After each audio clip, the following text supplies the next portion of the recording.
Boa tarde a todos, obrigado a todos pela presença. Vamos ter uma tarde agora assim, maravilhosa. Dois poetas incríveis que eu admiro, adoro, leio. Né? A primeira é Cíntia Kringler, que é carioca, mora em Brasília. Ela é multi-artista porque é poeta, contista, romancista e cronista, fora o que eu não sei ainda, eu só sei até aí, deve ter mais coisa. Somos colegas de editora, né? Publicamos pela Patois, né? Nosso querido Eduardo Lacerda, amado Eduardo Lacerda. Ela publicou, agora em 2009, o romance Tudo que Morde Pede Socorro. Ela, em 2018, ela publicou Exercício de Leitura de Mulheres Loucas, poemas. O romance dela, de 2017, Todos os Abismos Convidam para um Mergulho, foi finalista do Prêmio São Paulo de Literatura, de 2018 mesmo. Publicou também Na Escuridão Não Existe Cor-de-Rosa, de contos, em 2015, que foi semifinalista do Prêmio Oceano, de 2016, e Sob os Escombros, contos, em 2014, e do Todo que Me Cerca, um livro de crônicas, em 2012. Lau Siqueira, ele nasceu em Jaguarão, na fronteira leste do Rio Grande do Sul. Já se disse aqui, em março de 1957, né? Mas faz poesia desde os 13 anos de idade. Em 1985, ele foi morar na Paraíba, e suas primeiras publicações aconteceram nas colunas literárias do jornal Correio do Povo de Porto Alegre, lá pelos idos de 75. Já fez muito folheto mimeografado, e desde 78 teve uma militância política que se iniciou no PCB. Já teve algumas mudanças nisso, e em algum momento da trajetória ele declarou não querer mais partido além do próprio coração. Continua assim, Lau? Continua. Publicou em diversos suplementos e revistas, jornais de poesia, entre eles Malas Margens, pelo país inteiro. Tem poemas em algumas antologias, como Mário Quintana, em 1985, publicada pelo Instituto Estadual do Livro do Rio Grande do Sul. Antologia da Poesia Paraibana Contemporânea, já que ele está nesse trânsito lá e cá, entre o Sul e o Nordeste, publicada pela Ideia Editora. Em 1988, ele lançou O Guardador de Sorrisos, seu primeiro livro individual, que recebeu o prêmio Dom Quixote, em Aracaju. E também estão entre seus livros O Comício das Veias, em parceria com Joana Bellarmino, que é de 1993, Texto Sentido, de 99, Sem Meias Palavras, de 2000, Poesia Sem Pele, de 2011, Livro Arbítrio, de 2015, A Memória é uma Espécie de Cravo Ferrando a Estranheza das Coisas, de 2017, e Inventário do Pêssego, de 2020. Bom, feitas as apresentações, eu gostaria de levantar uma questão aqui para os dois, que vocês falassem, primeiro Cíntia, depois Lau, e após essa fala, vocês lessem 3 poemas cada um para a gente. Né? A questão é a seguinte: como é que vocês descobriram, como é que a poesia se abriu para vocês? Como é que foi esse encontro com a palavra e com a palavra na forma do poema?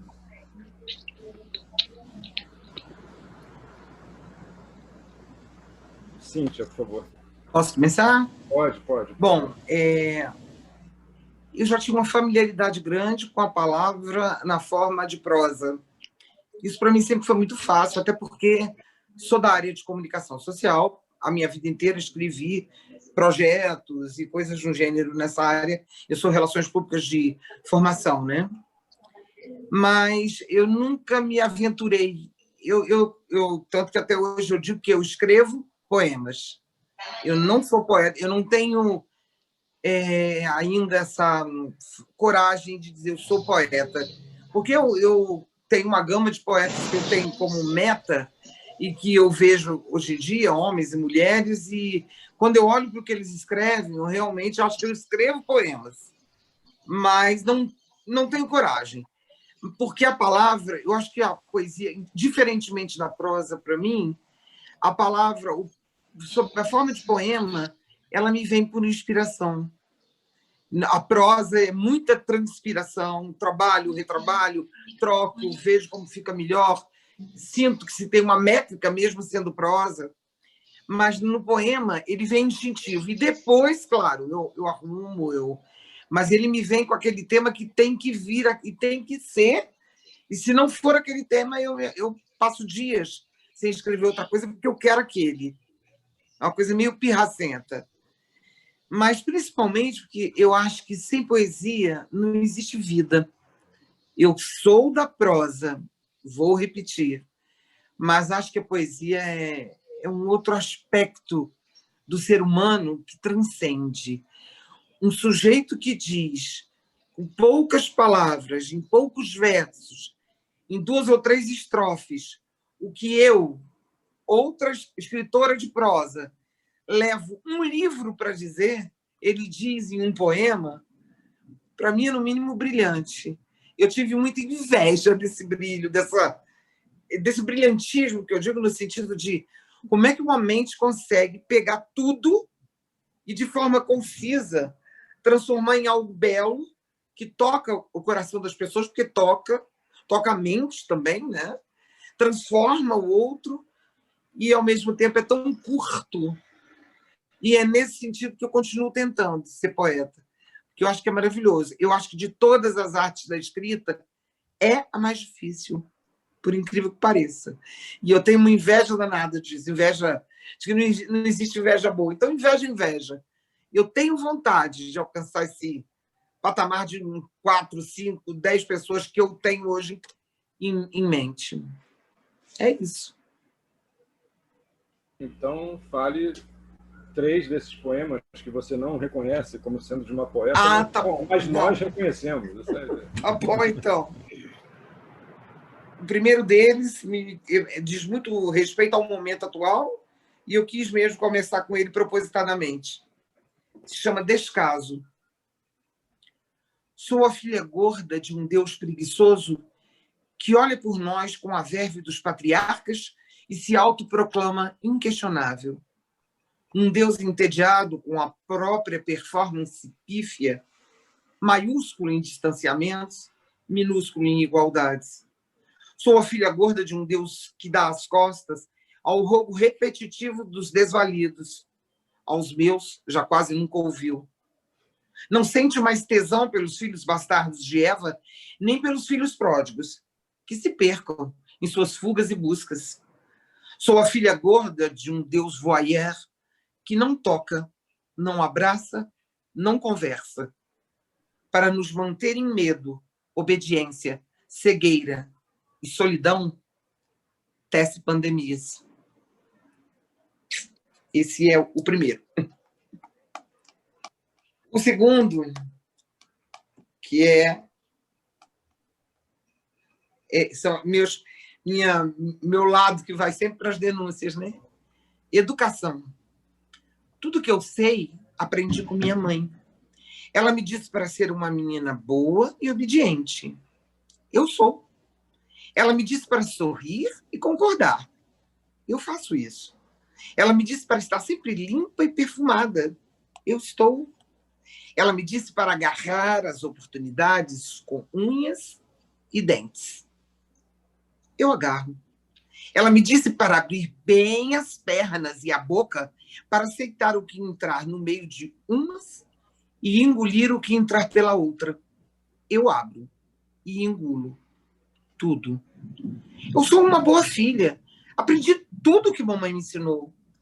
Por isso é que eu não entendo, senhor juiz. Por que o senhor quer tirar a minha filha de mim?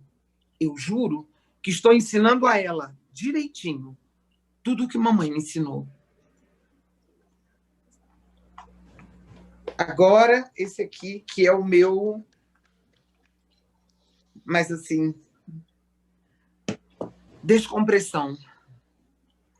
Não há nuances. A parede cinza ultrapassa a silhueta da mulher em paisagem monocromática. São, ambas, mulher e parede, mescla de asfixia e morte. O para onde ir é retórica de inércia. Num umbral desbotado, o retrato apático da fêmea sem pulsões sofre a moldura de uma grade inútil. Asfixia e morte. Seria apenas isso. não fosse a delicadeza de uma cortina branca que avisa de um pudor, que avisa de uma sístole, que avisa de uma vida ainda em teimosia de ser. Não fossem as flores que vingam nos vasos de cerâmica. É isso aí. Obrigado, Cíntia. Vamos voltar a alguns assuntos desses poemas daqui a pouco. Lau, por favor, então, você. Pois é, rapaz. Eu fiquei pensando como responder isso e lembrei de Mário Quintana, que Quintana, e Joana Bellarmino, nós fizemos uma entrevista com ele em 87, 86, quando ele tinha feito 80 anos. E ele disse que a gente nasce poeta, né? Assim como nasce com os olhos azuis, olhos castanhos, a gente nasce poeta. E eu também não tenho memória de quando começou, mas eu sei que foi muito cedo. E eu sei que eu identifico hoje algumas questões, como, por exemplo, a minha mãe contava histórias para mim e lia cordel para mim, né, quando eu era menino, né? E isso, eu acho que vai agregando alguma coisa, você vai olhando a vida de uma outra forma, né? E quando eu tinha 9 anos, eu ganhei... a princípio, eu não gostava de poesia. Tinha um poeta que as minhas irmãs gostavam, que eu não gostava. Mas eu lia muito, desde muito menino eu lia muito. E eu ganhei uma coleção da minha irmã dos poetas românticos e gostei muito de Fagundes Varela. Mas eu não gostei de Fagundes Varela porque eu entendi a poesia dele. Eu gostei de Fagundes Varela porque ele perdeu um filho e eu me comovi muito com aquilo e passei a gostar da poesia dele a partir de uma poesia que ele fez para o filho que gostou. E nunca mais parei de ler poesia. Até hoje, para mim, é um universo assim infinito. Eu acho que é uma coisa maravilhosa que está acontecendo, você descobrir jovens poetas de grande qualidade. Sabe, isso é uma coisa que está acontecendo permanentemente. E eu sou leitor dessa turma também. Eu leio o tempo todo, né, poesia. E eu acho que a poesia veio meio que naturalmente, assim. Tanto que eu demorei muito tempo, apesar de escrever artigos para revistas, como aquela Leia Livros e outras, jornais, ter coluna em jornal, mas a prosa sempre, para mim, foi um desafio. E eu estou fazendo uma migração para a prosa agora. Ano que vem, Ao contrário. eu vou lançar meu primeiro livro, que é um livro de crônicas, né? Que legal. E é uma coisa que eu estou, assim, descobrindo, mas sem abrir mão da poesia, né? Então, assim, é uma coisa que eu acho que é um pouco natural. É um pouco natural, assim, ela... Por que você não trocou a cara, não? Você está ali. Oi? É uma coisa que chegou naturalmente, assim, a poesia para mim. Eu não tenho um fato que tenha acontecido que eu tenha, a partir dali, decidido gostar de poesia. Ela chegou no meio de muitas outras leituras e que vinham de revista em quadrinhos, de revista Capricho, de revista Sétimo Céu. Eu lia de fotonovela até... eu li Proust sem saber quem era Proust, né? Então, assim, eu lia tudo. E eu acho que a poesia chegou nesse meio aí e acaba se tornando muito mais do que um gênero que você decide, mas uma opção de vida, né? Tanto que a gente tem essa dificuldade de se desapegar da poesia para ir para a prosa. Eu estou com 63 anos, vou publicar meu primeiro livro de prosa com 64. Né? Isso já tendo escrito muita coisa e acabo assim, tendo uma dificuldade ainda de lidar com a ficção, de criação de uma história, mas eu planejo, talvez futuramente, até escrever romance, se eu tiver pique para isso. Né? Então é isso. Eu sempre dou uma resposta diferente para esse tipo de pergunta, viu? Eu nunca sei qual vai ser a próxima.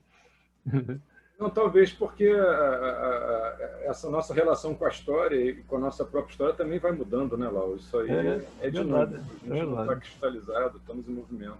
Mas fale 3 poemas aí para a gente, por favor.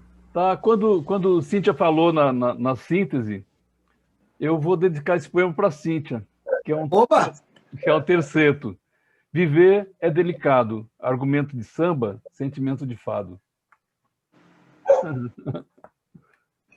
Olha a síntese. Hein? Olha a síntese. Olha a síntese imensa. O Lau é mestre na síntese. Eu vou ler um maiorzinho, depois vou ler um menor. Imensidões. É dessas imensidões que eu estou falando. Exatamente. É. Eu chego lá. Eu também estou tentando chegar. Vou lá. Vou ler estatística. Escrever poemas não vale um corpo caído no asfalto, sinais de sangue no sapato, riso apagado no ato. Escrever poemas não vale a noite incômoda e feroz dos que dormem cobertos de luas e estrelas. Escrever poemas não vale um único segundo de um dia inteiro penando injustiças. Escrever poemas não vale a primeira sílaba da palavra morte, derradeira dormida do corpo e da alma. Não vale o poema, não vale o silêncio sob o manto dormente das milícias, não vale a outra face, navalhada no tapa, não vale a pele do mapa, não vale a trapaça da dor, ferida aberta na couraça. Vou ler o terceiro aqui, que também é curtinho. Esgrima. Metade de mim é um beco sem saída, caminho sem volta, traçado sem tropeço, lonjuras disfarçadas desde o começo. Pronto. Eu posso pedir para você ler mais um ou falar? Esse você deve ter de cabeça, porque esse poema você já sabe até qual é. Já sabe, não? Já sei. Você Na tem verdade, de memória? Tenho. Aos predadores da utopia, que você quer, né? Dentro de mim morreram muitos tigres. Os que ficaram, no entanto, são livres. Esse poema... eu já li isso. Isso eu já li isso na internet, eu fiquei apaixonado. Esse poema eu fiz para Abimael Guzmán, que era líder do Sendeiro Luminoso na época. Nossa. Forte, muito forte. Pois é, pegando esse gancho, então, desse poema e vinculado também desse poema e dos outros que você falou e dos que Cíntia falou, eu queria saber como é que a escrita de vocês em poesia, agora que Lau está mudando de lado, está virando prosador aí, está traindo a causa, como é que a escrita de vocês em poesia se relaciona com esses dados tão imediatos e tão impactantes da realidade, ou seja, como é que ela se relaciona com a história, sendo mais preciso, né? Ou seja, toda poesia ela é historicamente situada, né? A gente poesia não tem nada de abstração, imagino, penso que vocês pensam também desse modo. Ela não é uma abstração, não se descola da realidade, muito pelo contrário, ela é um mergulho muito profundo e não raras vezes doloroso na realidade, né? Então, eu queria que vocês explicassem um pouco como é que cada um de vocês se relaciona, ou relaciona a própria escrita, ou vê como a própria escrita se relaciona com a história e com o momento presente de cada um de nós, né? E, após isso, falasse 3 poemas. Então, Cíntia, por favor. Bom, eu tenho notado, e como eu disse, eu sou mais recente nessa coisa do poema. Eu tenho notado que eu estou acompanhando a minha tendência em prosa, que é a da denúncia social. E isso é um momento presente que vem de um passado que nunca se acaba, um passado patriarcal, e que provoca o que a gente está vendo aí.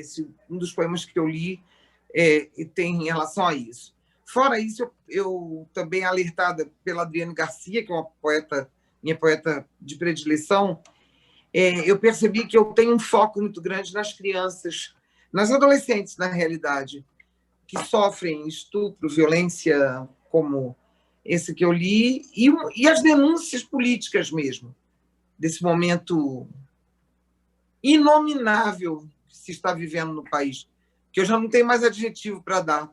Desculpe, a questão não era para ser levantada como dessa forma política, mas para mim é indissociável de qualquer coisa que eu escrevo. Então eu acabo indo, não só no Brasil, qualquer paisagem política ou de problema social, eu acho que é por aí que eu não sou uma poeta que fale de amor, como não sou uma prosadora que fale de amor. Eu não sou esse tipo, embora tenha um ou outro poema Mas até meus poemas que falam de amor são meio camuflados, meio irônicos em algum momento. Então, eu acho que minha veia é por aí, é para o lado da sensibilidade social e para o lado político, realmente. Embora não um político de falar de momento, registrar um momento de forma clara. Estamos vivendo uma ditadura, não é isso. Mas sempre tem a conotação. Inclusive, a Amanda botou aí falou agora há pouco de um deles, mas sempre acaba indo para esse lado. E a questão da mulher, sempre, sempre, sempre, sempre. Eu reluto muito em dizer essa palavra, porque tomou uma conotação um pouco, às vezes, meio... Mas eu sou uma feminista. Por mais que eu tenha horror de algumas coisas que debitam na conta do feminismo que eu discordo. Mas eu sou uma feminista. Existem vários feminismos, né? O feminismo, como qualquer movimento, não é uma coisa unitária, e tem várias tonalidades, e tonalidades com as quais a gente concorda e apoia, e algumas que a gente acha assim, né? Como tudo. É isso mesmo. Você disse tudo agora. Eu acho que tem várias vertentes, e eu pertenço a uma que... Porque eu venho de uma família de matriarcas. Eu tenho isso já de ajuda. Uma família mineira em que as mulheres sempre apitaram. Papai, posso fazer isso? Pergunta para sua mãe. Quem decide isso é sua mãe. Minha mãe trabalhou fora desde que eu me entendia por gente. Me teve com 40 anos, quase 41, podia ser minha avó. Então, eu convivi com essa mulher forte. Minhas tias eram fortes, até as que não trabalhavam fora. Então, eu venho de uma casa, de um matriarcado. Não seria justo que, de repente, eu jogasse tudo isso fora, agora que eu escrevo. Não seria nem lógico. Então, mas aí com isso eu fui vendo que não é uma questão só de escrita, porque é verdadeiro, é como eu levo a minha vida. Eu vivo, deixo os outros viverem, eu defendo as causas feministas, as causas da mulher, sabe? Eu defendo as causas das transfemininas, eu defendo as causas das bissexuais, das lésbicas, e claro, evidentemente de todos, mas eu digo assim, eu tenho, sabe?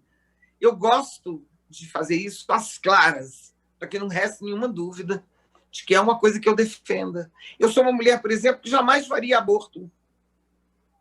E acho que quem quiser que faça. Eu acho que é um direito da mulher decidir sobre o seu corpo. Eu não tenho direito de chegar com a minha religião, com a minha modo de pensar, com o meu sei lá o quê. Então, eu sempre fui assim.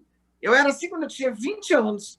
30, 40, eu falei, vai, não. Estou com 63, acho que está meio difícil de mudar agora. E também não quero. É isso. Eu me empolgo falando disso. Não, mas é isso. Eu faria só uma observação. Quando você... eu também já falei assim, quando você é só escrita. Não, a escrita nunca é só escrita, né? A escrita é um tacho onde tem um tanto de vida amalgamada ali, né? Acho que as boas escritas, como as de vocês, são esse tacho onde tem um tanto de vida e pensamento que estão ali sendo convertidos em texto, em palavra, né? Que bom. Bom, agora poemas, sim? Sim. Eu vou falar um que é maiorzinho, pode? Sou eu à vontade, nós estamos aqui para ouvir poemas. Essa prosa no meio é para... eu tenho os meus queridinhos, né? Então, a gente sempre tem, né? Quando a gente escreve. E esse é um deles. Ele é um pouquinho mais longo, mas é exatamente isso. Eugenia. Nos anos regidos pelo cavalo de fogo, conta-se que mães chinesas matavam seus bebês ainda na barriga. Crianças nascidas cavalos de fogo crescem para ser assassinas, dizia a crendice chinesa. São ambiciosas, cruéis, desgovernadas. Shang, Yang e Kong nasceram em anos regidos pelo cavalo de fogo, porque suas mães não acreditavam em lendas. Eles ainda não mataram ninguém. Shang é médico, Yang é professor, Kong é engenheiro, todos honoráveis. Nos anos da besta fardada, mães lutam contra demônios vermelhos que querem obrigá-las a abortar, diz a crendice messiânica. E as mães da era da besta fardada não querem se tornar assassinas cruéis dos seus fetos. Elas só matam crianças gays, negras, índias e vermelhas. Eugenia Santa, diz o pastor. As mães dos anos da besta fardada estão em guerra contra a seita que quer corromper seus filhos brancos e sadios com mamadeiras de bicos de pênis. E com cartilhas nojentas que ensinam meninas a gostar de meninas, meninos a gostar de meninos, para salvar suas crianças do mal, dão a elas revólveres e fuzis e rifles de longo alcance e as ensinam a atirar para matar gays, negros, índios, vermelhos são prioridade. Esse é um dos meus queridinhos. Eu ia pedir para você falar isso, eu nem precisei. É, né? O outro é mais curtinho, chama Suicídio. Cortar os pulsos do céu, esguichar o sangue sagrado como a água nos aspersores de jardim, até que a morte nos separe do cordão umbilical de Deus, que nunca aceita corte. O suicídio do eterno nos libertará de mugir. Agora, bom, aqui eu tenho que voltar um minutinho, porque não está no mesmo arquivo, por incrível que pareça, mas está pertinho, tá? É só abrir aqui assim. Sem problema. Volto e pronto. Está aqui. Esse daqui também é queridinho, e esse aí não é queridinho meu, não, é queridinho de muita gente que fala para mim assim, fala esse. Eu digo, tá bom, vou falar. Eutanásia. Não é a dor. A dor eu sei. O aperto, o peso, a ânsia, a água empoçada nos olhos. Eu sei, não é a dor. A dor eu vejo. Cheiro, lambo, chupo. Com a dor eu trepo. É com o amor que eu não me ajeito. Esse altar tão alto, tão ar, e eu tão abissal, peixe de profundezas, de fendas, desprovida de luz, de som, de oxigênio. É com a vida que eu não me ajeito. Não me acerto com coisa grande demais. Amor, adeus. Não, não é a dor. A dor não mente, não engana. É o amor que desliga os aparelhos. Bom, Cíntia, se você não é poeta, nós temos que redimensionar o termo, né? Realmente temos que fazer uma nova definição, né? Não é mesmo, Lau? Inclusive, quando eu fui convidado, eu ia perguntar se dava para ficar só assistindo. Gracinha, tá bom, viu? Tá bom. Eu queria perguntar isso. Tu fez uma pergunta. Eu tô com esse privilégio, ainda fico fazendo umas perguntas, fico assistindo e fazendo perguntas. Vamos lá. Tu fez uma pergunta sobre o diálogo da poesia com a política, com as questões sociais, né? Com a história, isso. É mais que com a política, né? Porque com a política, quer dizer, a política está inserida na história, né? A história é algo assim. Mas é mais nesse sentido de pegar puxar um veio, né? E não um momento histórico, né? Pegar um momento político e puxar dele alguma coisa, é isso. Cada poeta, mesmo aqueles que se acham apolíticos, eles têm uma relação com a história, né? É uma relação de contradição, e todos nós, né? Eu me lembro muito daquele ensaio do Agamben, o contemporâneo, que fala sobre isso sempre. Ele fala sobre isso, eu lembro sempre dele, dessa nossa relação da maneira como cada poeta, na sua escrita, traça a sua relação com a história, né? Então era isso. Ó. Desculpe ter interrompido. Não, mas é perfeito. Na verdade, quando você falou no poema Aos Predadores da Utopia, que é disparado hoje o poema mais conhecido que eu tenho, né, mais traduzido e tudo, aquele poema nasceu eu estava assistindo televisão e Fujimori, na época ditador no Peru, apresentou Abimael Guzmán né, líder do Sendero Luminoso. Eu acho que eu vou tirar aqui, que é melhor, né? Senão fica um barulho. Alô, dá para ouvir? Tá ótimo. Dá. Tá ótimo. Tá ótimo. Tá Melhorou. Tá melhor. Aí, Melhor. vê só. Eu estava assistindo televisão e Abimael Guzmán apresentou, aliás, Fujimori apresentou Abimael Guzmán vestido de metralha dentro de uma jaula.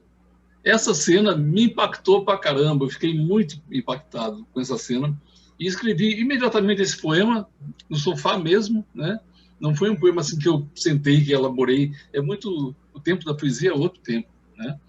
E acabou assim, ele repercutindo em outras vertentes. Aí eu já vi ele recitado em saraus de LGBTQI+, e outras coisas mais. Assim, ele é um poema de resistência, né? E não tem como você... Claro que você se influencia pelos livros que lê, pelas coisas que você conhece, pelas coisas que você ouve, né? Mas a vida tá em tudo isso. Então, o que tem de livro tem também na esquina um assassinato, né? Tem uma pandemia que chegou, né? E para essa pandemia eu escrevi um poema chamado Uma Máscara Cairá sobre o Seu Rosto, que inclusive é inédito, mas está aqui no celular, eu vou ler, né? E eu sou um péssimo leitor de poemas, vocês me perdoem, mas eu vou ler aqui. Uma máscara cairá sobre o seu rosto. Os dias se arrastam numa velocidade sem limites. No entanto, sabemos que nada saiu do lugar. As ruas estão plenas, caos e silêncio na espera de uma normalidade tão louca que a memória das noites sem estrelas, sem nuvens, sem lua. Aquelas que pesam, perdem altitude, as que escondem nossos passos, comem nossas sombras e prometem não amanhecer. Um inimigo invisível corre pelas calçadas com motivos para destruir, devastando o silêncio que somos quando nos tiramos do ar. A morte e a vida caminham lado a lado, trocam flores e trocam tapas. Se escondem no medo de nunca mais voltar. Suspiro. Hoje foi um dia sisudo. Troquei sementes de cedro e jacarandá. Não porque sejam eternas, mas por serem a própria resistência. O ignóbil passeia pelas redes. A farsa grotesca da miséria não esconde a tristeza ou a tatuagem sangrada dos que não temem a eternidade. Mas quando amanhecer, ainda estaremos aqui. Vamos comer sobra da vida que pouco temos.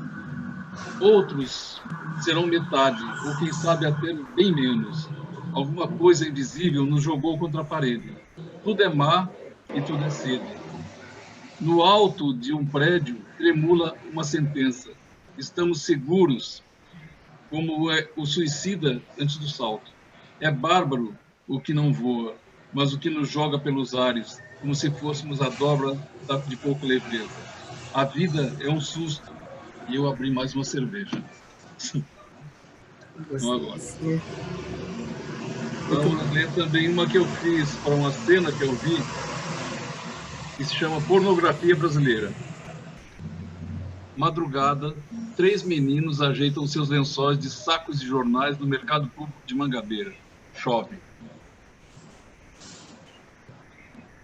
E o terceiro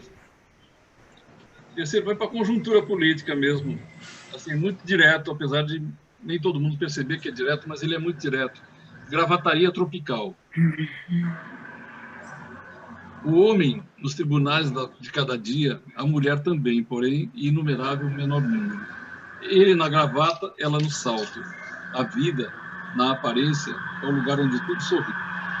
A equivalência do salto com a gravata, a botadura digital, o perfume branco chinês, os babados e os clichês, os que buscam nos códigos da justiça as leis do sangue derramado, os donos da fome, os industriais da infâmia, os calhordas da nova ordem, os executores do estático no mundo em movimento, os que mudam de lado conforme a logística da conveniência, os que expelem pelas narinas uma agonia vestida de tristeza, e os que viram a mesa, os que seguram o sopro, guardam nuvens no bolso, os que sustentam as próprias tempestades, os que fazem da vida um trajeto vertical, e não se dão ao luxo de parar diante de um infinito ponto final.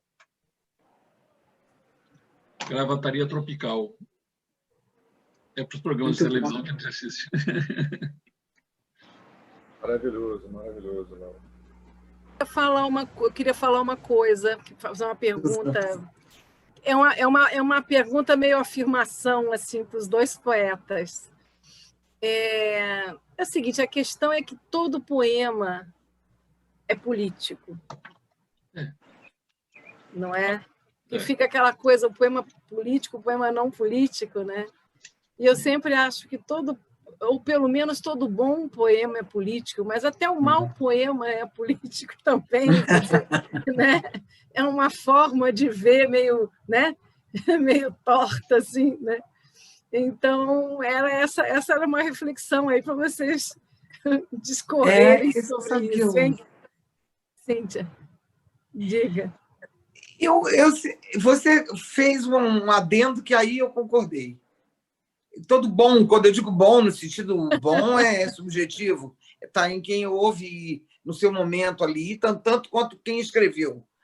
Mas porque realmente não vejo muita coisa de político se eu falar batatinha quando nasce se esparrama pelo chão, ou o amor e dor, né? Amor e flor, no sentido só isso. Mas quando eu vejo um poema bom, no sentido... Para mim, todo poema é bom se ele tiver... Eu vou inverter. Para mim, todo poema, que, querendo ou não, vem de uma conotação política, ele é bom.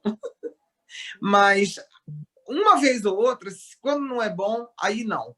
Aí eu não acho que tenha nenhuma preocupação com o político. Político, e veja aí, não é a política, né, no sentido de fazer política, mas no sentido, como disse, momentos políticos, assuntos, subtemas que derivem do político. Se o poema é bom, e quando eu digo bom, ele não importa se ele é verso livre, se ele é soneto, redondilha, sei lá que nome que se dê, galope, como é? Beira-mar. Então, para mim, não importa. Se ele é bom, ele vai me trazer, ele vai gritar essa conotação política, mesmo que o sujeito que escreveu se negue a ver isso. Concordo com você. Mas tem uma coisa que a mesma batatinha, quando nasce, ela é uma manifestação de uma questão profundamente política, que é a ignorância, que é a falta de leitura, a falta de conhecimento, a ingenuidade, que também é uma questão que tem a ver com o não político ou político. Ou seja... Acaba sendo político pelo avesso, né? Pelo avesso, exatamente. Mostrando os problemas que vêm da ignorância. É verdade. A batatinha foi plantada e a terra era de quem? Já teve reforma agrária ou não? Pois continua um latifúndio? É verdade. O Alexandre fez uma pergunta para mim, só para mim, Alexandre. Se o amor é político... Alexandre Brandão? Ele perguntou para mim, Cíntia, o amor é político? Olha, tudo vem de um momento político. Eu já disse isso agora. Se eu tenho condição de estar vivendo num país com liberdade de expressão, num estado que me permite falar e fazer tudo que eu quero, e nesse estado eu vivo um amor, eu posso dizer que ele é decorrência de um momento político que me permitiu isso, de um país que me permitiu isso.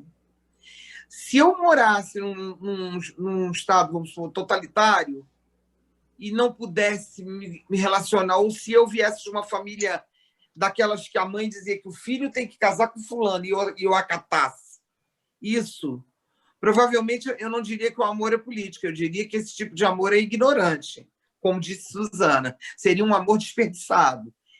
Mas, de um modo geral, eu não vejo o amor dessa maneira. Eu acho que é isso que o Alexandre quis dizer. Eu vejo um amor muito de forma universal. Eu olho para as pessoas que eu amo e eu descubro que eu amo pessoas incríveis, com cada defeito horroroso. Eu amo. Meu amor é carnal, sexual, fraterno, materno.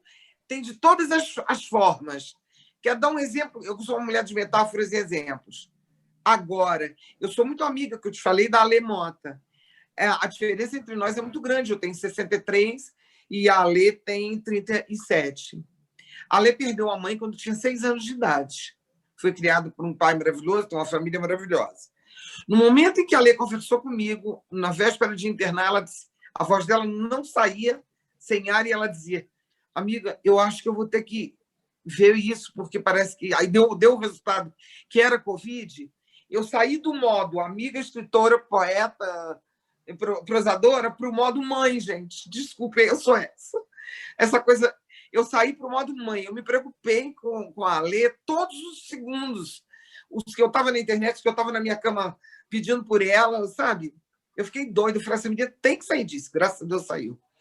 Então, esse amor, Alexandre, né? O Alexandre Brandão perguntou, esse amor, para mim, Alexandre, eu não sei se ele é decorrência de um momento político atual. Eu acho que ele é decorrência do momento político que me permitiu ter a formação moral e acadêmica, e todas elas que eu tenho.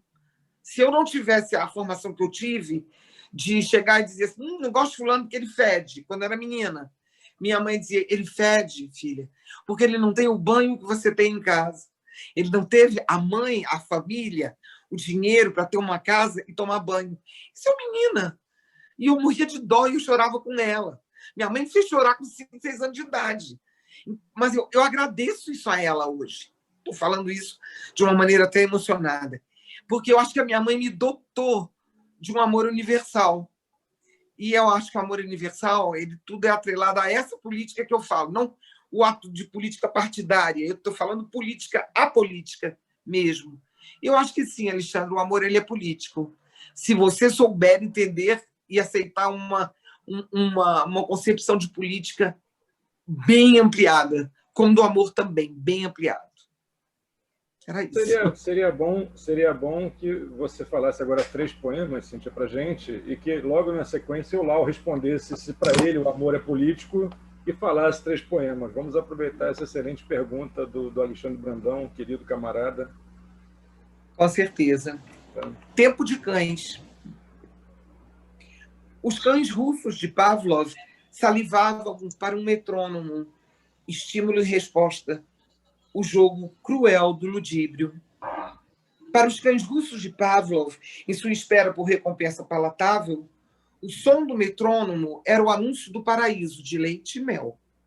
Os cães russos de Pavlov não sabiam que a fome irracional que o subjugava se chamava reflexo condicionado. Nem entendiam que não havia mais alimento, quando o metrônomo oscilava em cliques temporizados. Aquele era um tempo de cães. Este é um tempo de homens que salivam. Este é agora o Violação. No pesadelo de Joana, engolidos pela névoa, príncipes, duendes e ninfas despencam de um precipício.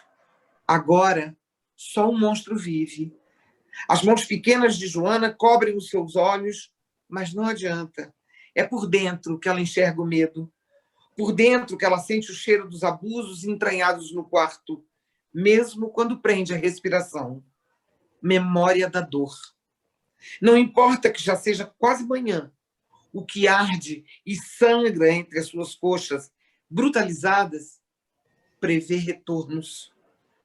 Só o cheiro de pães e de maçãs não volta, nem os príncipes, nem os sonhos. E o último, Coisas de Dentro. Quando eu tinha 11 anos, ganhei o meu primeiro sutiã, azul claro e alcochoado. Dessas coisas que as meninas gostam aos 11 anos. Mamãe me disse que os sutiãs serviam para proteger os seios. Só não me disse de quê. Na porta de casa, levantei a blusa e mostrei ao meu tio padre como era lindo e azul claro e alcochoado o meu primeiro sutiã. Som e fúria. Ele me disse que Deus fez as coisas de fora e as coisas de dentro, e que as de dentro foram feitas para ficar escondidas. Da primeira vez que eu transei, não tirei o sutiã, nem da segunda. Em todas as outras, apaguei a luz. A psicóloga das sessões de quarta-feira quer entender por que eu não consigo falar, digerir e vomitar as coisas de dentro. Nem porque eu não gosto de azul. Ela não sabe da repressão da boca de um padre. É isto. Maravilhoso, Cíntia. Bom, se o amor é político, né? Eu acho que o amor é revolucionário. É mais do que político. Você não movimenta absolutamente nada na vida sem amor. Você não sustenta uma amizade, você não sustenta uma carreira, você não sustenta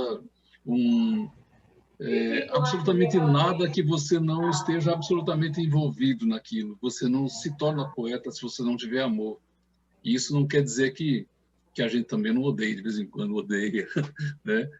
Tem raiva, tem tudo, mas eu acho que o amor tem essa representação para mim, uma coisa que revoluciona. Quando ele é verdadeiro, ele muda tudo, principalmente muda a gente, muda a própria pessoa que ama, né? Com tudo que pode trazer o amor de dor. O amor não é uma coisa maravilhosa, né? Eu não vejo o amor como uma coisa maravilhosa. Tem a dor, tem o açoite do amor é terrível, é tudo, mas é amor, está dentro, né? Então eu acho que é um fator revolucionário e é isso que movimenta a gente para a vida, né? Porque geralmente quando as pessoas falam no político, na questão política, se refere a questões específicas das disputas por espaço na sociedade, né? E nesse sentido vale tudo, né? O amor não vale tudo. O amor se sustenta no que existe de mais verdadeiro, né? Para quem se propõe a amar, né? Então, eu acho que é muito isso. Eu posso ler 3 poemas? Dissonantes. Entre o caule e o pólen existe a flor, sentimento que germina. Olhos arregalados na paisagem, coração em festa de ano novo. Os arremessos que acerto, não meço. Não tenho medo do deserto. Só sei que estou vivo, não sei se estou certo. Vamos ler mais um aqui. Muito bom. Cerro da Pólvora. Cerro da Pólvora é uma imagem que eu tenho da infância. Eu morava numa Rua da Paz, em Jaguarão, e o Cerro da Pólvora era a única... O Pampa é uma planície, né? O Cerro da Pólvora era a única elevação que tinha, que não era grandes coisas de elevação, mas aquilo até hoje é uma imagem forte na minha vida, porque o Cerro da Pólvora, para meus 5, 6 anos, era um lugar muito longe, né? E nem era tão longe assim, mas era perto da casa da minha avó, e eu sempre subia o Cerro da Pólvora com a minha mãe, né? Então eu escrevi o poema Cerro da Pólvora. Aliás, tem uns 3 ou 4 poemas Cerro da Pólvora, escritos e publicados, que eu não lembrava dos anteriores, eu ia fazendo poema para o Cerro da Pólvora, e esse aqui é um deles. Ó. Era um tempo de luto imenso e pequenas alegrias. A espora, o trapo e um riso farrapo escondido na sombra silenciosa das figueiras. O mundo era longe. Mais longe era o Cerro da Pólvora, na planície esparramada. Carne viva no pasto de um caminho sem volta. A vida renascendo nas pedreiras, onde os olhos tristes da minha avó sorriam, amparados pela ternura. Até que o mundo cercou minha alma e minhas asas, ainda tão pequenas, saíram em busca da melhor ventania, para nunca mais voltar. Essa é uma questão também muito instigante, né? A questão das paisagens que nos perseguem, né? Fico imaginando aqui você escrever um livro só sobre essa paisagem, assim, reunir esses poemas e fazer uma série, de repente isso redundar num livro, isso pode ser... Eu tenho, né? muitos poemas que são leituras de paisagem, né? Ver se eu acho aqui rapidinho. Mas é um poema chamado Tapera, tá aqui. O tempo, Itapera foi uma passagem minha pelo sertão. Eu vi uma casa, eu gosto de fotografar, parei para fotografar a casa. Aquela casa me impressionou, não sei porquê, mas me impressionou a casa, e eu escrevi o poema Tapera. O tempo é uma casa desabitada e esquecida no meio da estrada. Quem passou por ela e viu apenas uma casa, na verdade, não viu nada. Ai, que lindo. Olha, lindo isso. Olha a síntese, Cíntia. Pois é, eu estou aqui babando. Pois é. Eu digo mais, a foto, esse negócio de uma imagem vale mais do que 1000 palavras, não é verdade. A foto dele, por mais precisa e bonita que tenha sido, não diria isso que esse poema disse. Simples assim. Esse poema disse o que precisava ser dito, né? Exatamente. Eu estava aqui pensando, né, e me lembrei de 2 frases que aparentemente não conversam, mas eu estava pensando sobre uma questão e me lembrei de 2 frases. Primeiro, a do Vinícius, que diz que a vida é a arte do encontro, né? E a segunda, a gente fez uma live há pouco tempo, sei lá, deve ter 10 dias, onde estava o compositor do Recôncavo baiano, Roberto Mendes, que é um grande artista, né, um grande artista. E ele, para mim, além de compositor, ele é um filósofo da vida. Assim. As filosofias dele são sensacionais, e ele estava dizendo que a gente não encontra com o outro, a gente encontra com uma parcela de nós que está no outro. Essa parcela de nós que está no outro vem de encontro a nós, a vida traz de encontro a nós, e assim nós vamos construindo, sucedendo as amizades e ampliando as amizades, até os encontros, enfim. Né? E aí ele remete, ele vai levando esse raciocínio até remeter ao último encontro, que ele chama que é a morte, que é atravessar a porteira. Quando você atravessa a porteira, quem está do outro lado te esperando é você mesmo. Você se encontra finalmente com você mesmo depois de construindo esses vários encontros que você recolhe, né, e tal. Mas o que eu estava pensando aqui, para perguntar a vocês, era a questão geracional, né? Nós vivemos um momento hoje muito interessante, sob alguns pontos de vista, muito dramático também, mas tem um lado interessante que é um pouco de estarem muito borrados os limites geracionais, né? Acho que todos vocês, para mim, são jovens autores, a despeito de, numa classificação antiga e geracional, vocês talvez não fossem enquadrados assim. E não vejo, eu leio vocês como leio jovem, como leio a Amanda, que está aqui presente, que tem 25 anos, né? É a mesma leitura, é o mesmo encontro, é a mesma descoberta. Então, eu queria que vocês falassem um pouco sobre como vocês veem essa questão do campo, né, da poesia hoje, essa questão geracional. Como é que vocês veem, como é que vocês se veem nesse universo, né? Que não aceita, talvez, mais classificações tão rígidas e cristalizadas como até os anos 90 parecia ser a regra, né? E feito isso, 3 poemas de cada um, por favor. Cíntia. Só para saber, você fala classificação assim, fulano é jovem, fulano é mais velho, nesse sentido? De inserção de vocês numa dada geração, não. Você, tá. Você, geração 00, muito emblemático disso foram, por exemplo, digo, naquele momento isso era possível, eu acho. Quando a Elisa Buarque de Holanda lançou, nos anos 70, os 26 Poetas Hoje, lançou nos anos 80 esses poetas e tal, e quando nos anos 90 uma determinada geração emergiu com uma outra característica um pouco diferente, e a partir dos anos 00 talvez esses limites foram se borrando, e cá estamos nós, né? Talvez sem geração. A minha visão é que nós não temos geração, e queria perguntar qual é a visão de vocês.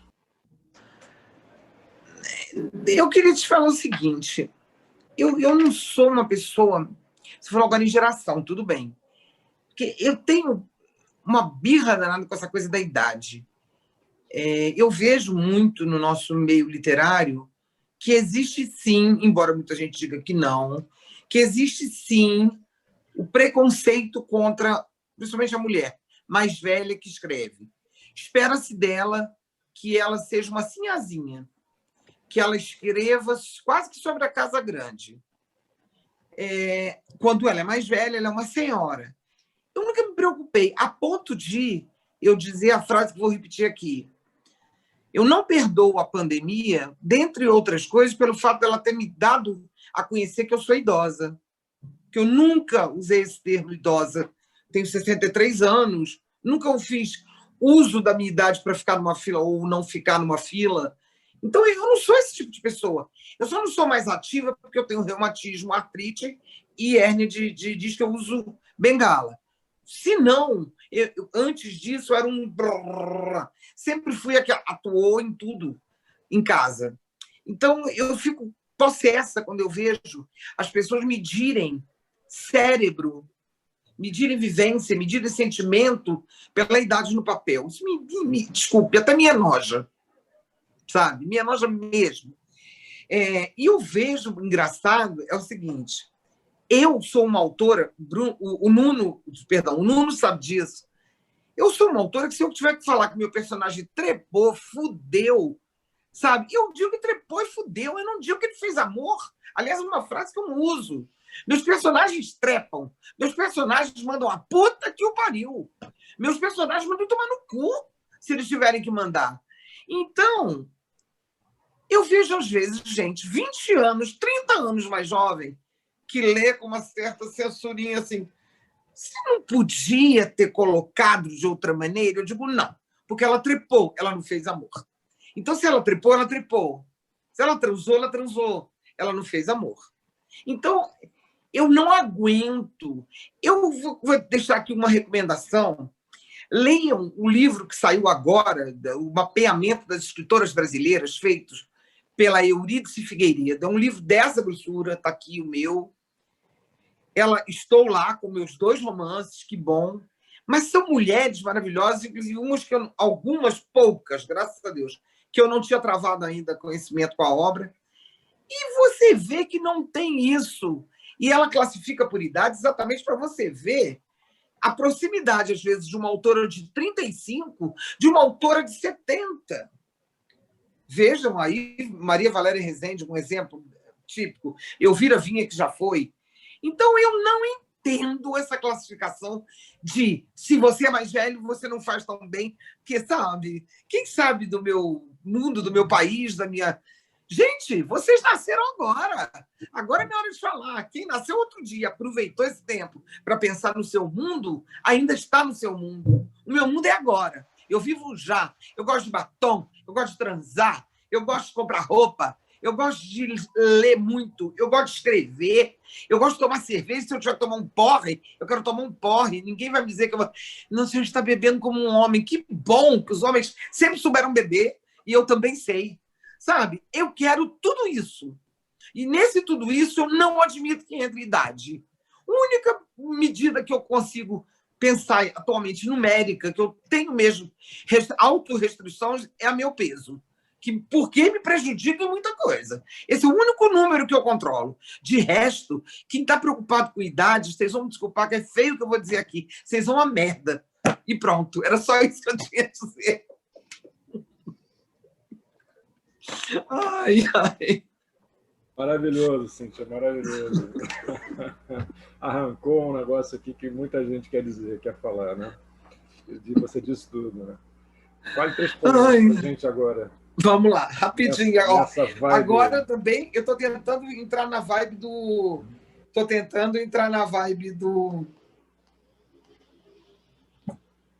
do Lau.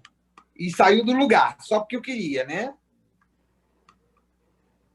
O Lau vive contrariando a gente, ele é assim desde que eu conheço. Né? Menino, hoje eu vi Deus chupando pirulito na África. Negro, sujo, pobre, livre, lindo, como as incorrupções. Eu também sei fazer uns pequenininhos, de vez em quando. Ai, ai. E ela diz que não é poeta, hein, Lau? Tá vendo só? Pois é. Sem saída. Dói o amor que nunca chega, nunca basta, nunca fica. Dói a cabeça cheia da aguardente, engolida na ânsia de esquecer afetos, e o sexo sem reflexo, urgente, mínimo. Dói a insônia cortejada pela solidão, a boca sem sabor de outras, o corpo deslembrado de roçares, de mordidas, de sugadas, o rosto morto, insepulto, confiscado pelo espelho canalha que mora no quarto de dormir. Dói o silêncio no fundo do copo. E a cova sem valia, que é o peito, também dói. Dói ser. E é isso o que mais me impressiona, porque o não ser também dói. Agora, rapidinho, esse aqui.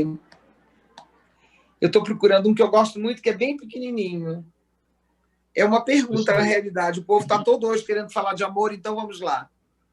Um poema de amor, uma flor roubada, um beijo com cheiro de hortelã. Existem mesmo histórias assim? Maravilhoso. Maravilhoso. Nuno, entrando no assunto, eu tenho, de um tempo para cá, esse ano principalmente, eu comecei a reler de novo tudo de João Cabral de Melo Neto. Acho que João Cabral ele responde um pouco essa questão, porque, por exemplo, João Cabral ele é reconhecido como um poeta da terceira geração do modernismo, né? No entanto, o primeiro livro que eu li esse ano foi um livro chamado Mangue Mundo, de um pesquisador pernambucano chamado Francisco K. E ele coloca a relação do João Cabral com o mangue, com o movimento Mangue Beat, né? Ou seja, o Chico Sainz, quando morreu, ele estava fazendo a trilha sonora para de um curta chamado Cão Sem Plumas. Ou seja, João Cabral, ele vem dialogando, ele não perguntou para ninguém se ele ia morrer e ia continuar sendo líder e revolucionando, né? Eu acho que essa é uma preocupação sempre que é menor, mas, no entanto, infelizmente, eu escrevia para uma revista que vocês devem ter conhecido, a Cronópios, que era uma revista... Maravilhosa. Maravilhosa. De vez em quando eu me metia nas polêmicas, acabei entrando numa polêmica grande e pedi demissão, saiu, o cara deletou meus textos tudinho. E numa das minhas polêmicas, que foi uma polêmica saudável, eu achava, porque o cara um poeta que eu até admiro, é uma pessoa respeitável, eu não vou citar o nome, mas é uma pessoa respeitável, eu tive uma diferença com ele. Eu acho que não significa o fato de você respeitar uma pessoa, de você não contrariar aquela pessoa. Você tem que concordar com tudo, pô. Aí ele me disse assim, eu me inscrevi na poesia dos anos 80, eu estou na poesia dos anos 80, como dizendo para mim assim, que você não está ainda em nada, se acha. Eu digo, pô, cara, mas eu não estou preocupado com isso, né? Quem vai definir ou não que você vai estar na poesia dos anos 80, dos anos 30? Quantos poetas dos anos 30 nós deixamos de conhecer, né? E quantos poetas de agora, que tem lá no Acre, que tem no Acre, no Rio Grande do Sul, aqui na periferia de João Pessoa, né, que eu ainda não conheço, né? Toda hora eu estou conhecendo bons poetas. Por exemplo, quando você falou em Amanda era bem mais jovem quando publicou o primeiro livro. Eu tive o prazer de escrever a orelha de um livro de Amanda, né? É lindo. Então, eu acho que é uma burrice enorme você tentar se preocupar com esse tipo de coisa, porque nós somos julgados pelo tempo. É o tempo que vai traduzir quem fica, quem não fica, e por diversos motivos, né? Eu acho que o tempo todo a gente está descobrindo novos poetas. Na Malar Margens mesmo, eu tenho buscado resgatar alguns poetas. Tem uma antologia da poesia negra brasileira dos anos 80, que eu publiquei lá, alguma coisa sobre ela, porque eu acho que aqueles poetas são extremamente importantes, como Adão Ventura, que eu acho que é um dos melhores poetas que eu conheço. E a gente, por questões da diluição, eu acho que para definir a literatura brasileira, Marcelino Freire foi muito feliz quando ele disse que nós estamos vivendo no liquidificador, né? A gente é uma vitamina que está girando, ninguém sabe qual é a vitamina que vai sair. Um dia sai, né? Ou não sai, ou apodrece, ou a máquina quebra. Mas a gente não deve ter preocupação com isso, ou querer estar inscrito ou não. Eu, por exemplo, eu puxo a orelha de jovem que me chama de mestre. Eu digo, mestre, rapaz, eu estou aqui para aprender contigo. Tu está chegando, né? Até agora não aprendi nada.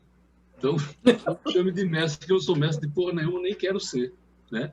Então, eu acho que essa é uma questão bastante secundária, que às vezes ocupa um tempo enorme, né? Porque o nosso tempo, o tempo da poesia, ele não existe, senão a gente não está lendo ainda hoje Fernando Pessoa e Mayakovsky, né?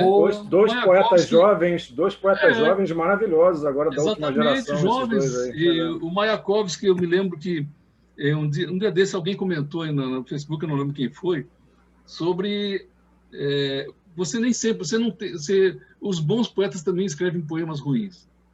Isso é um fato, né? Trotsky escreveu sobre Mayakovsky o seguinte: ele disse que Mayakovsky tinha picos de genialidade e mergulhava na mediocridade de vez em quando. E eu notava isso na poesia dele, mas tinha uma vergonha enorme de dizer, pô, Mayakovsky, que eu adoro, sabe, escreveu coisas medíocres. Escreveu, eu também escrevo, tu também escreve, qualquer pessoa escreve, né? O que vai nos sacar é esses picos de genialidade que ele tinha, que eu não sei se a gente um dia talvez chegue lá, né? Então, eu acho que é uma preocupação bastante secundária, que algumas pessoas, de forma bastante oportunista, até se utilizam disso, né? Para como se fosse, como se a gente fosse criar um pódio, né? Cara, eu não conheço todos os poetas do Brasil, estou todo dia conhecendo gente maravilhosa que está ocupando espaço cada vez mais, sabe? E isso, para mim, é uma coisa que me alegra, não me assusta. Muito pelo contrário, eu quero estar vivendo o tempo dessas pessoas, né, que estão chegando. Eu quero estar vivendo o tempo dessas pessoas. E tenho conseguido isso. Eu tenho uma porção de poetas, amigos, que são muito jovens, né? Mas a gente senta para conversar, a gente conversa a mesma coisa, sabe? E a minha poesia não é mais madura que a deles. E isso, para mim, é maravilhoso, porque isso me mostra o quanto eu tenho ainda que aprender, né? E cada vez mais me desligar dessa... Eu nunca fui ligado nisso. Na verdade, eu acho que eu sou uma surpresa para mim mesmo, porque eu não achava que eu pudesse provocar algum tipo de interesse na minha poesia, né? A partir do ano 2000, quando eu saí na antologia Na Virada do Século, que eu comecei a pensar mais assim, poxa, será que alguém está dando importância realmente para isso que eu escrevo? Né? Porque até então sequer publicar para mim, até hoje publicar para mim um ato secundário. Eu li você a primeira vez nessa antologia. Quando saiu essa antologia foi quando eu te li pela primeira vez, para você ter Pois é. E muita gente, né? E na realidade, assim, foi uma coisa que me colocou um olhar crítico sobre o que eu escrevo, né? E eu sou muito severo comigo. Sinceramente, eu rasgo e deleto muito mais do que escrevo. Uhum. Eu vou ler aqui 3 poemas, então, né? Paradigma. A vida é um eterno ir-se embora. Costura de instantes diluídos na eternidade. Tempo de retornos irreparáveis e encontros irreconciliáveis. Vou ler mais um.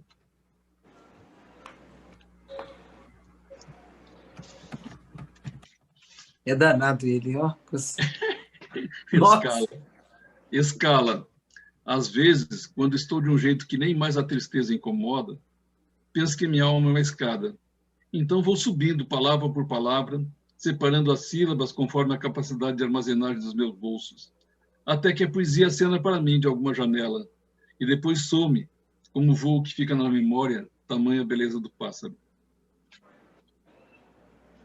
Figos maduros.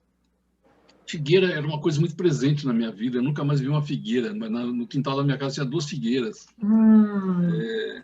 E a figueira é uma coisa que é uma musa. É uma musa para mim, assim, permanente, assim. E eu escrevi Figos maduros, quando já estava ficando uma figueirinha meio velha, né? Ai de mim com esta figueira crescendo dentro, sem saber direito o momento da poda ou da colheita.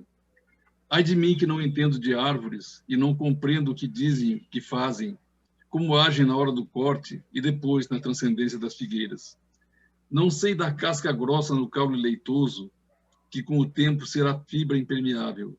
Ai de mim que percorro a mansidão invisível, como um galo cumprindo o ofício das manhãs.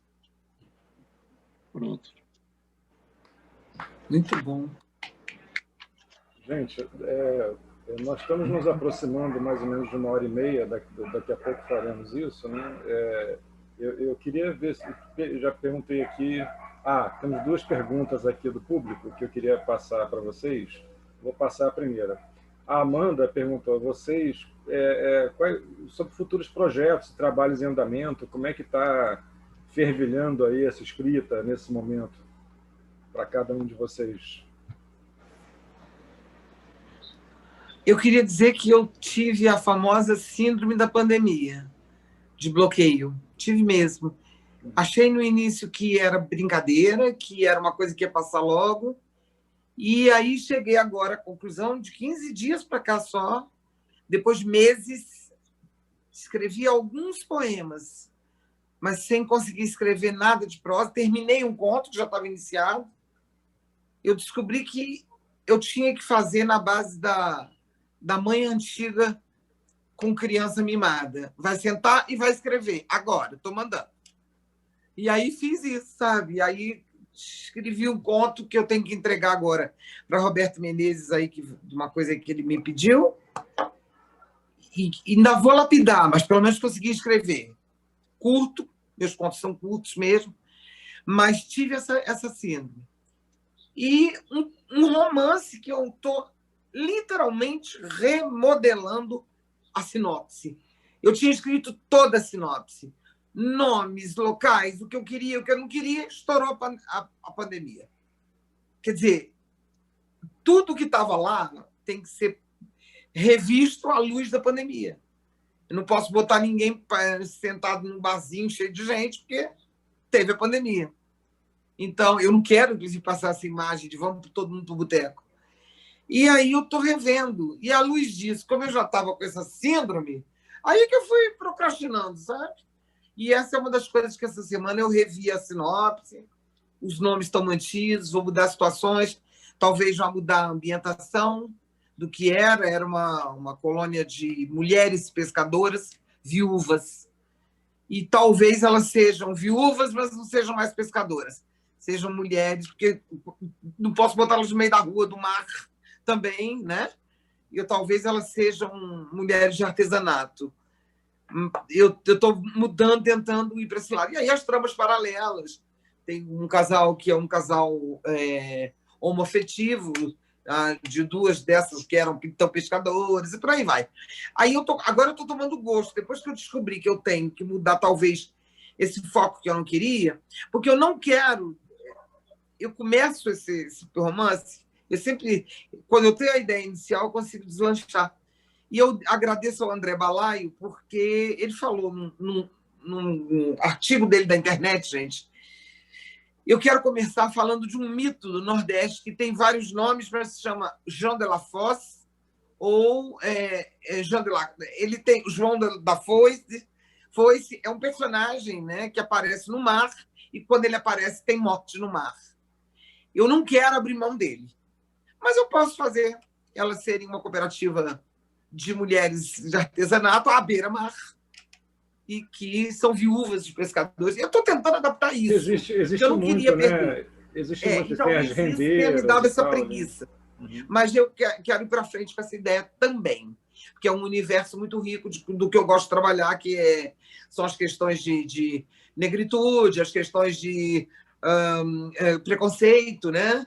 As questões de pobreza, e tem uma personagem que tem um plot twist, uma personagem já pensada. Eu já estava com tudo que eu gosto de fazer antes. Vamos ver se agora vai, para o ano que vem, se Deus quiser. Essas são as minhas... E compilando, e alguns amigos pedindo para fazer outro livro de poesia, mas isso seria para mais para frente, porque tem que amadurecer, tenho que olhar se... Tem que ver se eu animo, se eu tenho coragem. Eu sempre animo, até a hora que eu leio algumas pessoas que publicam, aí eu digo, tá bom, então tá, né? mas nós estamos com essa demanda. Você tem que lançar em breve, porque com os poemas que a gente já tem lido de você aí no Facebook, Malamarges também, tem que emergir um novo livro aí, breve. Eu já tenho uns 35, 38 por aí, né? Mas eu quero chegar, pelo menos, ter uma margem, fazer uns 65, para ter uma margem até de corte. Cortar. Né? Sempre tem um ou outro que você diz, não deu unidade, né? Não encaixa. Vamos ver. Projeto, é isso aí. É isso. Lau, seus projetos? 3 projetos. Bom, eu me aposentei, né? Eu tinha passado um período de muito trabalho e de muito tumulto, porque eu fui secretário de Cultura da Paraíba em plena no tempo do golpe, de tudo, e foi um tempo muito tumultuado. Mas eu estou fazendo uma coisa para mim que eu estou cuidando com muito carinho. Eu sempre tive uma vontade muito grande de escrever para criança. Acho que criança é um desafio enorme você escrever para criança. Criança é muito exigente, sabe? Criança não... Eu às vezes vejo que algumas pessoas escrevem para criança como se fosse um babaquinha. É a primeira crítica aguda que você vai receber, vai ser de uma criança, né?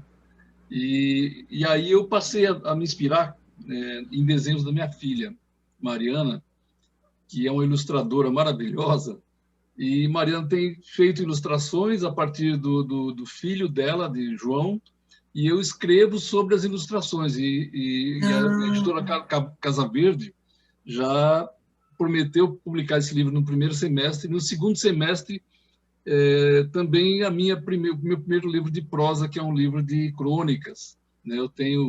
Eu publiquei num tempo desse uma crônica memorialista no Facebook e repercutiu muito, né? E acabei pensando na possibilidade e passei a escrever outras também, né?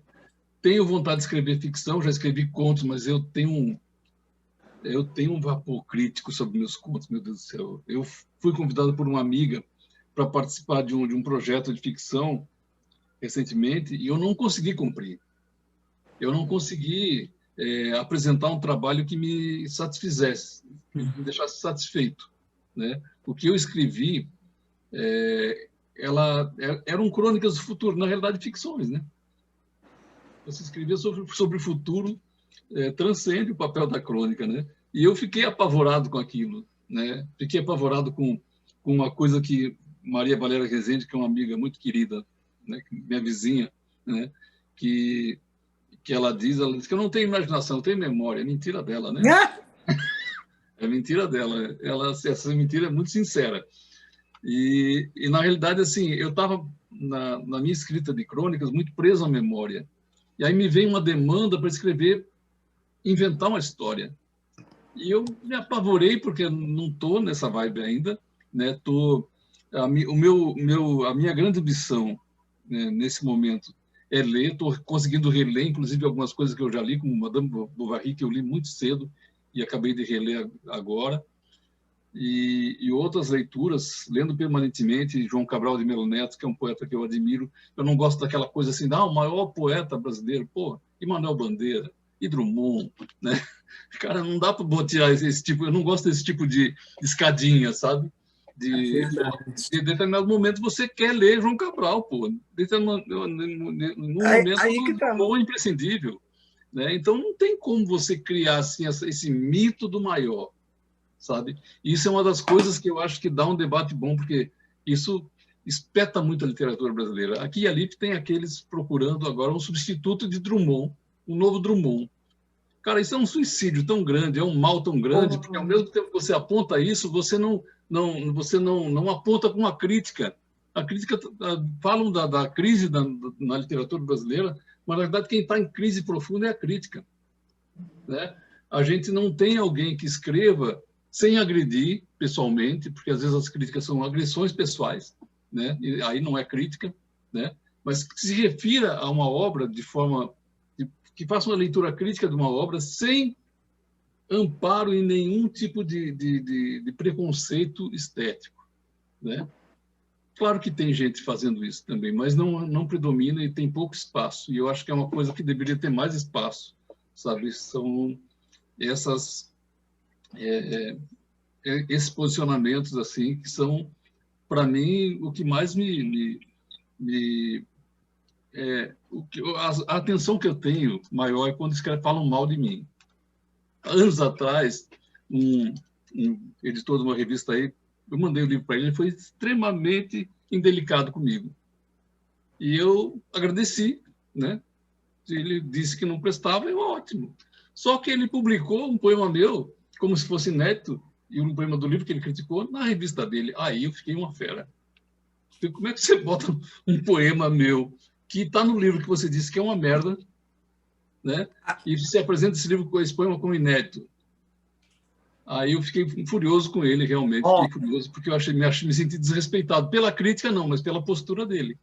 Entendeu? Então, eu acho que a gente está vivendo um momento assim, ao mesmo tempo, não se pode negar, está vivendo um momento extremamente rico. Ou então, eu estou doido, estou lendo muita coisa boa e eu não tenho, perdi o meu senso crítico. E eu sou leitor de muito tempo, tenho 63 anos, né? Já li os clássicos todos, mas às vezes eu leio um livro de um jovem, sabe, com uma consistência enorme. Eu não posso dizer que aquilo não existe, pô. E a crítica está ausente, né? E a crítica está ausente. Geral, E eu acho que a gente também, a partir da internet, a gente está mais... Outro dia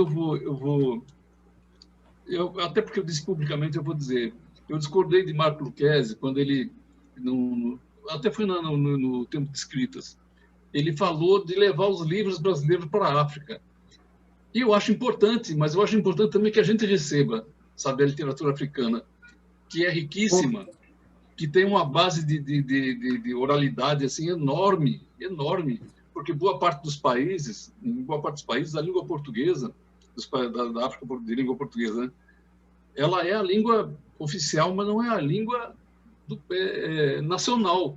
Quem disse isso foi Francisco Pina, lá de Cabo Verde, Cabo Verde parece que é. Ele disse que lá o português é a língua oficial, mas a língua nacional é o crioulo. E aí?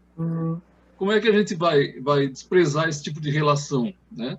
E aqui mesmo a gente convive com idiomas no Brasil e ignora esses idiomas, né? Tantos idiomas que se entranham na língua portuguesa, né? Mas a questão da língua culta, às vezes, na literatura, bloqueia esse trânsito, muitas vezes. Exatamente. Nós desaprendemos a lição de Guimarães Rosa, né? Exatamente. Aqui na Paraíba tem um fato os povos ciganos estão espalhados, principalmente pelo Nordeste. Mas aqui na Paraíba tem uma comunidade Calon que eles preservam a língua. Sabe, eu acho isso de uma riqueza assim, fantástica, fantástica. Sabe, porque... e que está sendo atropelada pelas igrejas, por vários interesses, né?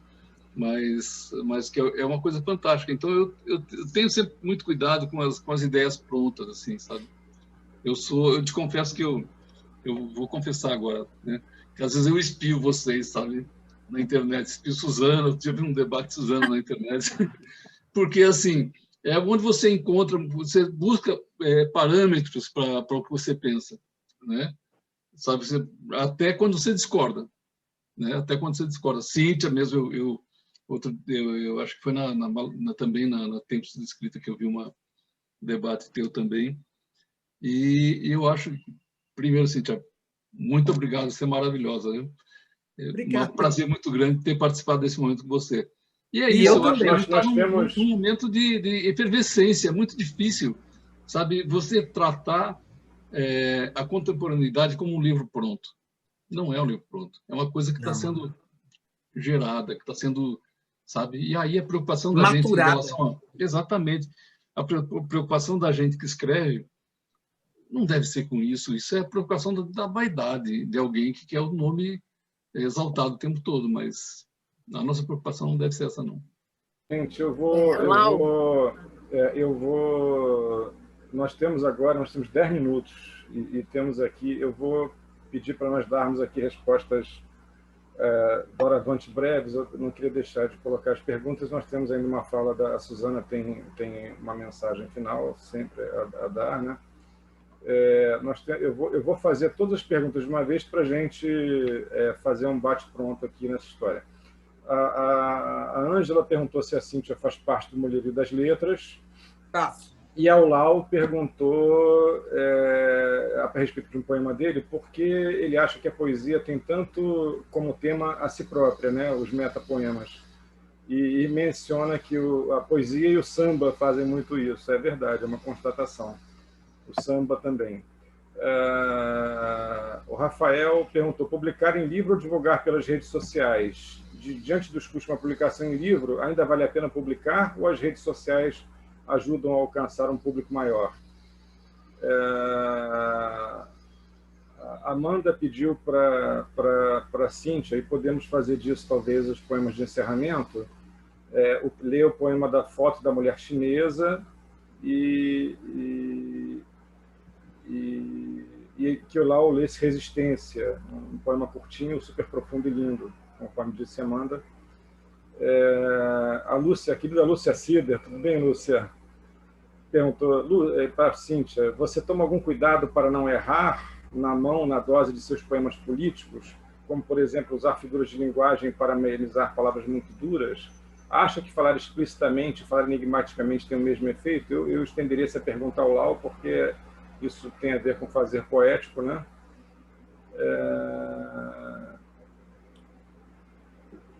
Acho que é basicamente isso aqui. Bom, eu quero começar rapidamente, só do fim para o começo, com essa aí para eu não perder, tá? Sim. Eu sou, como se diz, uma força da natureza, mas há coisas que eu me calo e falo de maneira bem metafórica. Às vezes tão metafórica que metade percebe e a outra não. Ou metade pensa que faz uma leitura e eu digo...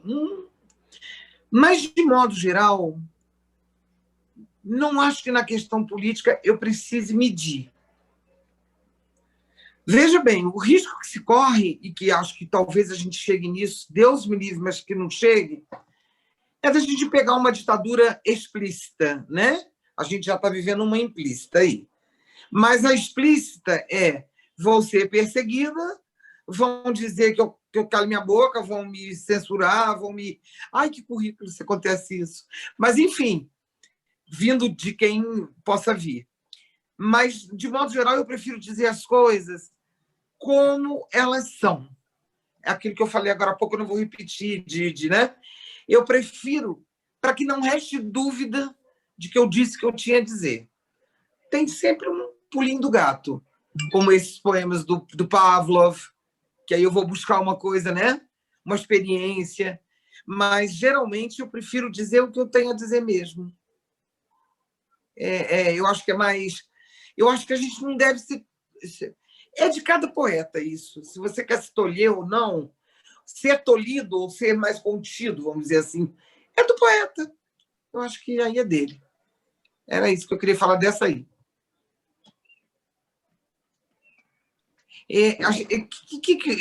Você falou rapidinho aí, a gente não... Sim, eu sou do Mulher e das Letras, mas tem mais uma coisa também. Sobre a questão dos poemas serem metapoemas, assim como o samba. Sim, eu não sou boa de metapoema, então eu não tento porque fica ruim. Eu, de vez em quando, eu tento ver, porque eu digo, eu vou escrever um metapoema. Quando eu termino, eu acho pueril. O termo seria esse. Aí eu deixo para lá para quem sabe fazer metapoema. E olha, que quem sabe fazer, e eu conheço, que eu vejo vocês fazendo, eu acho maravilhoso falar sobre, sem ficar uma coisa rasteira, sem ficar uma coisa boboca. Tem coisas lindas. Eu não, se eu falar, fica parecendo, sabe? O poema. Cada poeta tem a sua pegada. O poema. Pois é, isso é assim mesmo. Às vezes a gente tem temas com os quais a gente não conversa bem, né? Lau, diga lá. Eu assim, acho que é inevitável, sabe? Eu falo muito de mim mesmo e falo muito da poesia, e eu acho que são dois universos, por exemplo, eu completamente desconhecido, então eu mergulho em mim de vez em quando e não me acho nunca, ainda bem, né? E um tempo desse eu vi alguém dizendo que eu escrevia muito sobre silêncio, e eu lembrei de um poema meu que dizia: por que escrevo poemas curtos? Eu ando em busca do silêncio. Então, assim, é quase que natural, eu não tenho muito a dizer sobre isso, né? Eu acho que na minha juventude, principalmente, eu li muito, mas li tudo de Fernando Pessoa. E tem uma influência grande dele, claro, que tive que me livrar disso depois, porque é um peso. Você se livra quando escreve. Eu escrevi Razão Nenhuma. Por que... Não, como é que é Razão Nenhuma? Não vou lembrar agora, não. Mas eu levei um poema que dialogava com a minha influência de Fernando Pessoa, né?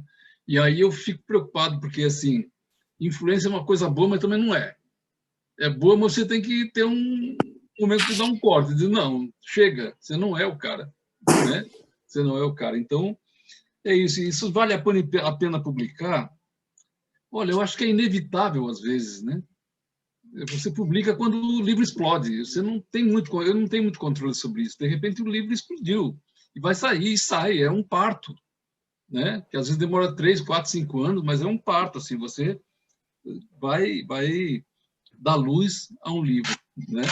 E eu acho que a gente dá um bom debate isso sobre essa relação, essa transição do livro físico para o livro virtual, sabe? Eu acho que a gente está num momento de transição ainda. Outro dia, conversando com uma amiga lá uma poeta, Kátia, que mora lá nos Estados Unidos, e ela falava isso, né? E eu concordo com ela, do quanto os meninos estão lendo, às vezes, no celular, né? Então, é uma coisa que não dá para descartar, é um novo suporte, né? E eu não sei se o livro é o meu tablet preferido. Eu, por exemplo, sou apegado para caramba a livro. E se for mais antigo, mais apego ainda. Entendeu? É uma tecnologia maravilhosa o livro de papel. É maravilhosa. Não dá quase pau imbatível, nunca. Exatamente. Adoro papel. Eu devo ser traça. Em alguma encarnação eu fui traça, porque eu adoro papel. E o poema da despedida, Resistência, que a Amanda pediu, resistência. O que me sustenta sobre a carne e o osso é não ter aprendido a desistir. Viver é voar até sumir. Nossa, que lindo isso. Muito bom. Cíntia, seu poema, então. Vou ler o poema que a Amandita pediu, porque a Amandita manda. Amanda. Ela manda. Amo essa criança. Está mandando em mim agora também. Né? É terrível. Todo mundo sabe. Todo dia ela manda em mim. Mas ela pode. Ela é maravilhosa, ela pode. Natureza Morta 2. A mulher chinesa, estática na fotografia em preto e branco, é diferente de mim. Não sorri, não fala português, não diz palavra, não tenta ser minha amiga no Facebook. A mulher chinesa usa um chapéu de cone para colher arroz e umas calças largas que eu não quero usar, porque eu sou gorda e as calças largas avolumam ainda mais os visuais arredondados por carnes em acúmulo. A mulher chinesa não quer ter filhas, só filhos, porque as meninas são inúteis para a revolução. Mesmo que a revolução já seja tão velha quanto a minha memória mais antiga do que seja uma revolução. A mulher chinesa se deita todas as noites e chora sem ruído por alguma coisa que ela não conhece e que faz falta. Tem medo que descubram que ela sonha com viagens, com livre-arbítrio e com campos de girassóis, bem mais bonitos que os campos de arroz que tornam plana a paisagem dos dias chineses. Enquanto limpa o sangue vivo que o seu corpo espere em ciclos exatos de 28 dias, a mulher chinesa pensa em quanto sangue mais terá que escoar para alcançar o campo insubmisso e profano de girassóis. Estática, na foto em preto e branco, a mulher chinesa sou eu. É isso. Amandita, para você. Maravilhoso, maravilhoso. Gente, eu queria só agradecer brevemente a você, Cíntia, a você, Lau, por presentearem a gente aí com essa poesia maravilhosa de vocês dois, né? Cíntia, para com esse negócio que não é poeta, isso aí já não tem. Não adianta fugir, eu fugi disso muitos anos também. Não fuja, não, é isso, você abraça o nome, tá? Então, muito obrigado. Obrigado a todos que estão aqui presentes. Eu passo, então, a palavra para a Suzana, que tem muitas coisas a dizer aqui nesse final. Tá? Obrigado. Passo agora ao 20. Eu não tenho muitas coisas, é só, bom, primeiro agradecer ao Lau e ao Nuno também, que nos traz essa poesia, que é a poesia contemporânea, não importa, que não tem idade, assim, né? Realmente o poema ele não tem idade, e o poeta também, porque estamos vivendo sempre o agora, né? O presente, né? Essa é a verdade. E agradecer a presença de todos. Queria dizer que o concerto de poesia acontece todo último sábado do mês, tá? Vocês já estão convidados para janeiro. é o último sábado de janeiro, e quero fazer um convite muito especial, que no dia 17, sábado que vem, não, quinta que vem, nós vamos fazer a festa de fim de ano da Estação das Letras, não é bem de Natal, mas mistura um pouco, tá?